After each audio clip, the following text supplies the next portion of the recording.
It is my pleasure to introduce Dr. Lior Zeks-Shmueli, who is a senior lecturer in the Department of Jewish Philosophy at Bar-Ilan University.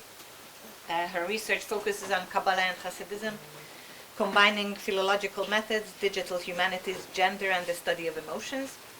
Her last book published is Sacred Emotions, Fear of Sin in Early Hasidism. And I would also like to take this opportunity to thank Lior for all the work that she has invested in organizing the conference, and Tzachi as well, but you especially. Thank you so much. It's a pleasure to be here with you. It's a pleasure that you all arrived after a lot of apprehension, and it's really a moment of a lot of gratitude. And I want to thank my co-organizers, Gabor, Sonia, Tzachi, for this event, and I hope to see you all in May in Budapest and here next year. So today I want to explore with you a chapter that hasn't been yet explored at all, which is the chapter of Zoharic commentaries in Hasidism, and specifically the Hungarian ones. And it's part of a larger project I am doing on Hasidic commentaries of the Zohar. Here's a picture of my last visit, or the previous visit to Budapest, to the archives, where Tzachi and I went through all the Hebrew books that were collected from various communities and are now in the archives. And through it, it was a lens for me to learn what type of books did Hungarian communities hold in their libraries. And it also was illuminating because differently than a regular library, that there is a librarian purchasing one copy of each book, here we saw multiple copies of the same book because it was a representative of various communities. And it gave me a touch of what type of books did Hasidic communities were purchasing and maybe also reading. We also have personal signatures on many of the books. And I want, before I'm delving in the ideas that are perplexing me, which is my main question is, how do these Hasidic writers understand their role as commentators and their definition of their commentary as pshat shebasod, as the simple meaning of the esoteric? What is the simple meaning of this esoteric, and part of what project are they conceiving their hermeneutical journey? So this is my more thematic idea, but before that I want to show you what were the libraries. Going through the libraries, I saw a big range of general hagiographic Hasidic works, which includes נפלאות היהודי, שבחי הבעל שם טוב, in the praise of the בעל שם טוב, סדר הדורות, קהל חסידים, ספרי קודש, עדת צדיקים. I also saw modern Kabbalah. Yeah, I want to understand what are their Kabbalistic sources. So they have Shomer Emunim, Aviri Gas, and Shivchei Rabbi Chaim Vital, which is also hagiographical but not Hasidic, but Lurianic. Magid Meisharim, and Magalei Amukot, Yaarot Vash, Gvurot Aryeh, and Raziel HaMalach, which is more medieval works, but it was printed in the modern time. And magic, it's magic. A huge quantity of books were Musar, not only Kabbalah, also other type of Musar books. Here you see the Kabbalistic Musar books, and they had multiple copies of Shevet Musar, Reshit Chochma, and then Kitzur Reshit Chochma, and Totzuot Chaim, which is also a practical guide by Davidas. Yesod V'Shorash HaAvodah, Kav HaYashar. All these books are Kabbalah made as practical guidance for people. So if we try to analyze what type of books are more popular, these are the more practical Kabbalistic works that are adapted for a general readership which can access it. It's more simple, and it's also very practical. It gives you guides to life. Before I delve in the Munkach dynasty, which will be the focus of my lecture, I want to show that there were other Hasidic books in the library, and there's a wide range of Hasidic dynasties active in the 19th century. But some of them here is Ismach Moshe, right, which could be understood as the first Hungarian Hasid. There's a hagiographical work, Zikaron HaRishonim, of the Siget dynasty, and Itav Lev, which is Teitelbaum. Hasidic classics.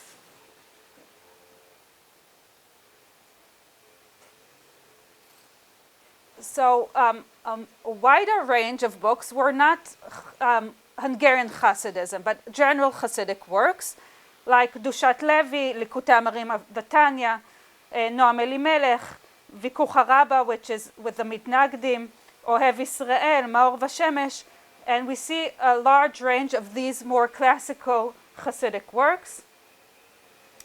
And then, if you compare it to the other dynasties, the Munkach Hasidism has the most representative library in these collections. The Bnei Sachar, Derech Pikudecha, Sur Mira Vasetov, which is, we'll go into it a little later, Tzvi Hirsch of Zidichov, which is a Galician Chassid, but his student, Tzvi Elimelech Avdinov, is the founder of the Munkach Hasidism, and he wrote his additions to his work, Igra de Pirka, and then the later generations, Darkei Chaim Veshalom, Darkei Emunah, Ma'amarim LeChanukah. Okay. I tried to understand how large was the occupation with the Zohar in Hungary, because when I went through this library, it took me a long time to get to one Zohar copy. So after 3 days I'm there, I said to myself, I haven't seen one Zohar. I saw many Reshit Chochmah, Shevet Musar. So I have one copy, which I put on the title page of the Zohar.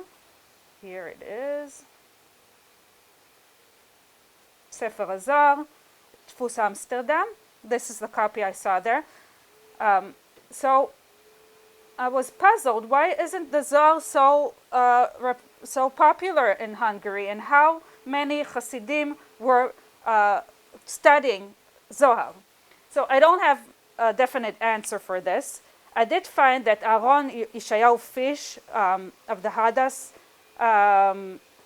Hasidism, in one of the introductions, they said that he has a commentary for the Zohar that wasn't printed yet, and they want to print it. So we have still yet to wait. Maybe another Zohar commentary for the Zohar in Hungary was written. But definitely I could say that the Munkach dynasty, which I'll focus now, was the most Kabbalistic-oriented Hasidism. And the others have Sifrei Drush. They are very into Pilpul, Halacha. Many of the Admorim wrote in the other dynasties, and including Munkach. There were halachic authorities, and it also could be represented in their works. It's demonstrated how they see halacha, pilpul, as a major focus of Hasidism. So Hasidism is not a movement against halachic or pilpul, but a movement of great halachic authorities that are mainly occupied with these Sifrei Halacha. And what I didn't put here, because I'm not a scholar of halacha and pilpul, I think the majority of books in the archives are pilpul and halacha. I just didn't make photocopies of them. But if we're thinking of the orthodoxy in Hungary, the orientation is mainly towards pilpul and Talmud and halacha, and the esotericism has a less wide range representation. this being said, in the Munkanch dynasty, the founder, Tzvi Elimelech Shapira Avdinov, was both a halachic authority and a great Kabbalist. And he has a range of books I'll show you. This is Munkanch on the map of today. And this is the dynasty. So Tzvi Elimelech Shapira, he has his son Shlomo Shapira. Then Tzvi Hir Shapira, he wrote the commentary I'm focusing on, Be'er L'chai Ro'i. Both Tzvi Elimelech Shapira and Tzvi Hir Shapira have an engagement with the Zohar. Tzvi Elimelech has agahot, which are extrapolations to the Zohar. He probably had a copy writing down all kinds of notes, which his followers printed as a book. This is also common to many other Hasidic commentaries we have. It's not a whole commentary. It's only a person having his own Zohar, writing his own notes, but he's such a huge scholar that other generations want to learn from his notes. This could be also learned from Ramah. Rabbi Moshe Isserlich also has such a commentary. He wrote notes, and then later manuscripts write it as a commentary. It wasn't printed. Oded Israeli is studying that work. If we look at Tzvi Elimelech Avdinov's own works, he wrote a large range of works. Bnei Sachar is the most notable work, which is very popular to this day. It's organized according to the months, which makes it very accessible. And for any user or reader preparing a sermon on Cheshvan, you can open it up and find something related. And it's not organized as a commentary of the Torah like most Hasidic works, which makes it more accessible for sermons if you want to find it on a specific time. My student, Ariel Gross, which will be presenting in this panel, has a whole dissertation on the Bnei Sachar. Agrat Dekala is a homiletical work on the Torah, and many more. Derech Pikudecha is on Ta'amei HaMitzvot, which I just finishing a book on Ta'amei HaMitzvot in Hasidism. Now I want to dive into the more thematical, philosophical inquiry of this part of this lecture, which is how do these writers understand the role of engagement with the Sod, with the esotericism, with Kabbalah? What are they trying to achieve in learning Zohar? So I have here one soul correction, and the other is the apprehension of the divine. Oh, it jumped from here. So one is me correcting myself, and the other is connecting to the divine. And this has some tension between it, because for soul correction, you might be able to, it's a question, how do you do it? Is a simple rehearsal of the Zohar enough for correcting your soul? Or do you need to understand the Sod? And what is the way that learning Zohar can connect you to the divine? Because this is also an important aspect of learning the Zohar, is to connect to the upper worlds. And how do you achieve it? Is it through scholastic or erudition, engagement with the Zohar? Or do you expect to have divine revelations like Eliyahu, angels coming to you? I will say that in the most of the Hasidic commentaries, we are leaning towards the left side of the horizon. Why? Because most of them, except for Yitzchak Isaac Safrin of Komarno, don't expect to receive divine revelations, and do expect to, through scholastic engagement, pilpul in the Zohar, and to correct their soul. And we'll dive into it. So, first of all, I want to introduce the term Pshat Shebasod, which is a very puzzling idea. The Sod is esoteric. How could it be simple? And Rabbi Moshe Zakut, probably developing an idea from Rabbi Moshe Cordovero in Or Yakar, he says that like we have 4 layers of the Torah, Pshat, Remez, Drash, Sod, each of these layers has 4 layers. So even the sod has a pshat. There's a simple meaning of the sod. But if you really want to complete yourself and connect to the divine and ascend to supreme elevation, you have to go through all 4 layers to ascend up high. Now there is a conflict and controversy. How do you achieve the connection with the Zohar and the Sod? So first I want to say that there was a great controversy in printing the Zohar and disseminating it through, in the 16th and 17th century. But by the 19th century, it's quite established that the Zohar is a open book. People are encouraged to study it for 2 reasons. One, to make the redemption early, okay, לדחוק את הקץ, and the Zohar is a tool for fastening the redemption, a messianic tool. Second, it's a tool for correcting one's soul, and it's essential because Rabbi Chaim Vital says, and it's in contrast to earlier traditions, that if you perform the 613 commandments, Castilian Kabbalists grant you paradise. It's enough. You're a kosher Jew, you can go into paradise. Rabbi Chaim Vital says in the introduction to Etz Chaim, if you haven't learned the Sod, you will need to reincarnate.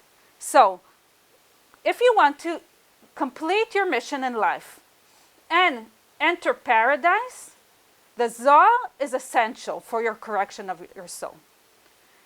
So from these 2 motives, Kabbalists and Hasidim started to disseminate and make the Kabbalah popular.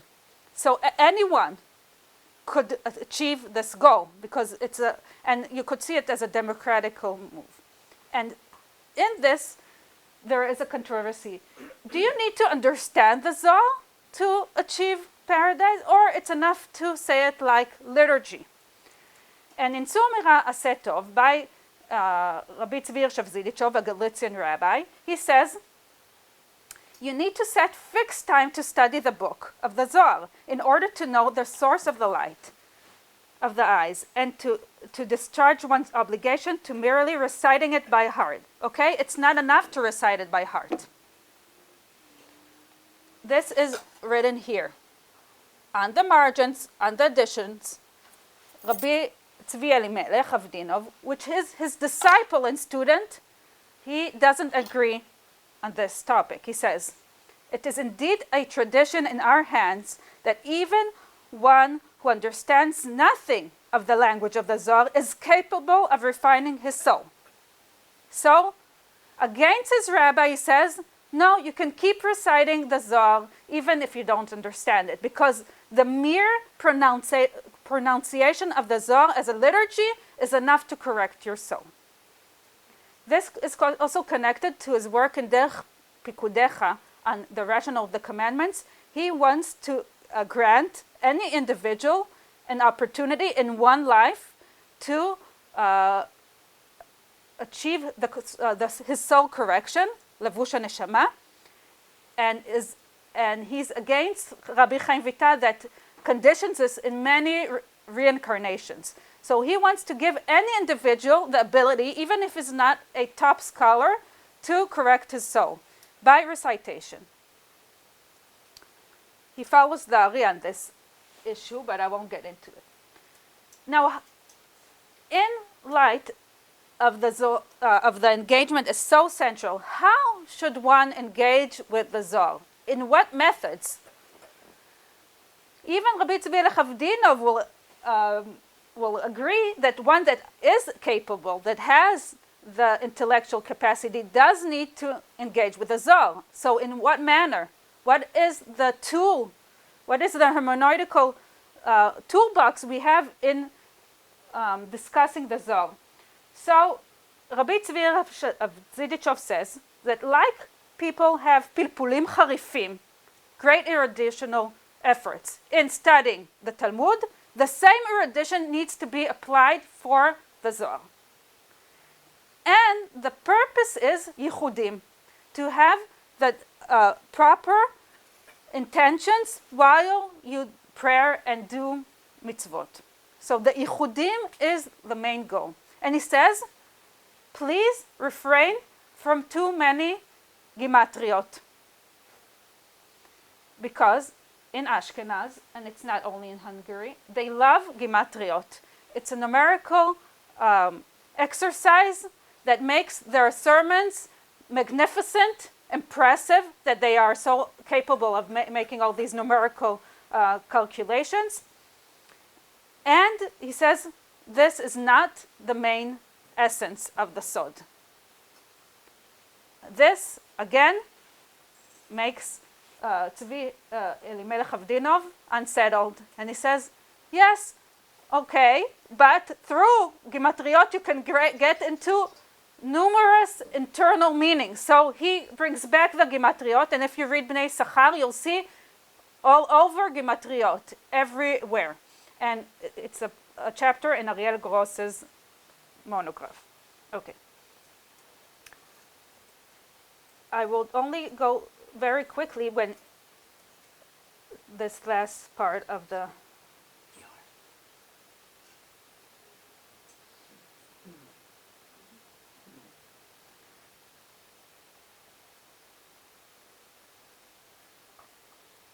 in באר לחי רועי, צבי הירש of Munkach, he explains that his role in his commentary is to give the pshat shebasod. And he writes that all the commentaries before him made it very obscure to study the Zohar. And he says they didn't do it by purpose to make it so obscure, to make it esoteric, so only the intellectual people will understand. They just failed in making it accessible. I will achieve this role of making the pshat shebasod accessible. And while we see in the beginning of the dissemination of the Zohar a hierarchy, pshat shebasod is lower than the sod shebasod and is not the essential understanding. Many Hasidic writers, Be'er L'chai Roi, including him, Damesek Eliezer, which is a Komarno dynasty, he wrote also a Pashut Pshat of the Sod. This is considered a higher degree of writing a Perush, and I will finish with gives a tradition from an Hungarian rabbi, and he says, בעצמי שמעתי גם כן מהרב הצדיק הגאון, מורנו צבי מליסקה, מארץ הגר, okay, from Hungary, שחשקה נפשו לראות בעיניו איזה פירוש על הזוהר הקדוש על פי פשוט פשט. His soul longed to see with his own eyes some interpretation of the Holy Zohar according to the plain sense, the pshat. So they go with this ideal and write a commentary. That should be a pashut pshat. What is the nature of these commentaries? This you will need to listen in my later work that I haven't arrived to yet. So thank you for your listening.